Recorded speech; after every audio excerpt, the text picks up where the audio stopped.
ஒருவர் தனது மனைவி வேறு நபருடன் தகாத உறவில் ஈடுபட்டிருப்பதை கண்டும் கேட்டும் அறிந்த நிலையில் மனைவியை ஒரே தடவையில் முத்தலாக் கூறி வீட்டை விட்டு வெளியேற்ற மார்க்கத்தில் அனுமதி உண்டா? மானக்கேடான காரியங்கள் என்பது விபச்சாரம் உட்பட தனக்கு தனது கண்ணியத்திற்கு பாதிப்பு ஏற்படுத்துகின்ற எந்த ஒரு செயலாக இருந்தாலும் அவ்வாறான செயலை செய்கின்ற போது அந்த மனைவியை ஒருவர் தலாக் கூறி இதாவுடைய காலம் முடிவடைவதற்குள் வீட்டிலிருந்து வெளியேற்றுவது என்பது இது முற்றிலும் இந்த நேர்வழியை தந்த அல்லாஹ்வினால் அனுமதிக்கப்பட்டதாகும்.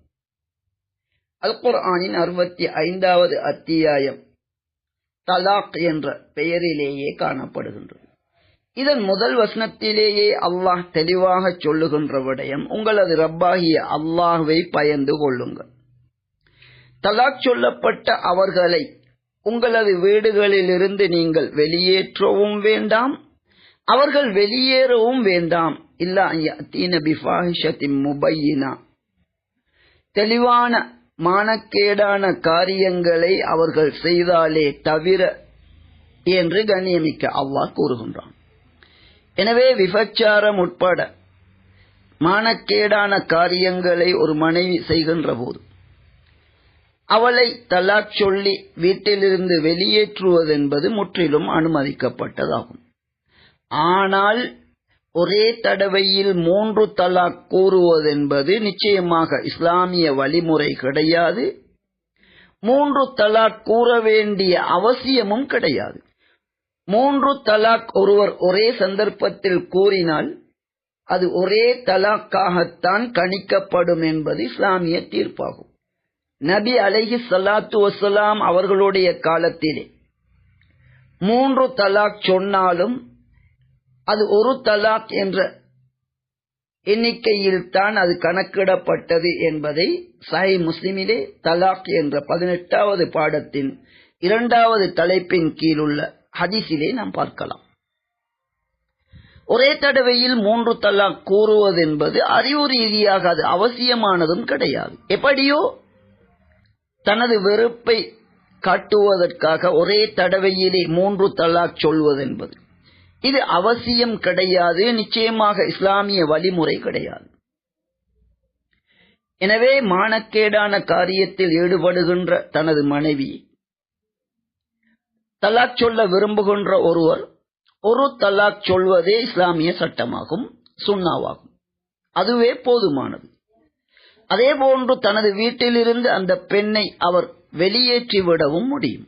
இவ்வாறு முதல் 2 தலாக்குகள், அதாவது திருமணம் முடித்த ஒரு பெண்ணை 3 தலாக்குகள் நாம் கூறலாம்.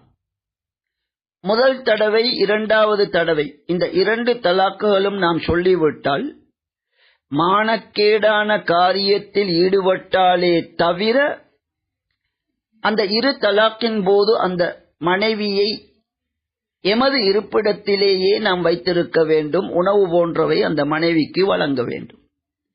ஏனென்றால் இந்த 2 தடவைகள் அதே மனைவியை இத்தாவுடைய காலம் முடிவடைவதற்குள் மீண்டும் நாம் மனைவியாக ஆக்கிக் கொள்ள முடியும். இந்த விடயத்தையும் அல்லாஹ் அதே வசனத்தில் தொடராக கூறுகின்றான்.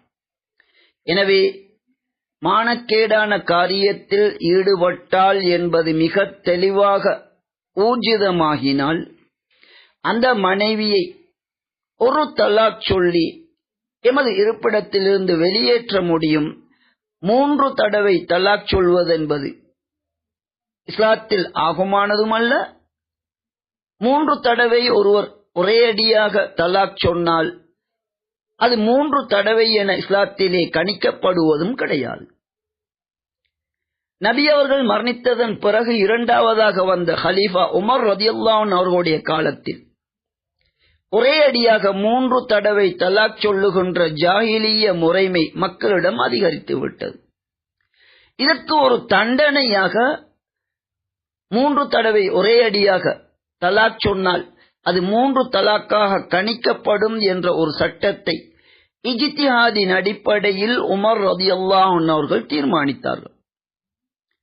இதிலே அவர்கள் தெரிந்தோ தெரியாமலோ தவறிழைத்து விட்டார்கள். நபியுடைய காலத்தில் இல்லாத ஒரு சட்டத்தை ஏற்படுத்தினார்கள். இது இஜ்திஹாதில் ஏற்பட்ட தவறாக இருந்தாலும் இவ்வாறு அல்லாஹ்வை பயந்து இஜ்திஹாத் செய்கின்ற போது அதில் தவறு நடந்தால் கூட ஒரு கூலி காணப்படுகின்றது என்பது மிக தெளிவான ஹதீஸாகும். எப்படியோ ஒரே தடவையில் 3 தலாக் சொல்வது இஸ்லாமிய வழிமுறை கிடையாது. அவ்வாறு ஒருவர் கூறிவிட்டால் கூட அது ஒரு தடவையாகத்தான் கணிக்கப்பட்டது என்பது நபியுடைய தெளிவான தீர்ப்பாகும். ஆகவே மானக்கேடான காரியத்தில் ஈடுபட்ட பெண்ணை தண்டிப்பதாக இருந்தால் ஒரு தடவை தலாக் சொல்லி எமது இருப்பிடத்தில் இருந்து அவளை நாம் வெளியேற்ற விரும்பினால் தாராளமாக வெளியேற்றி விடலாம்.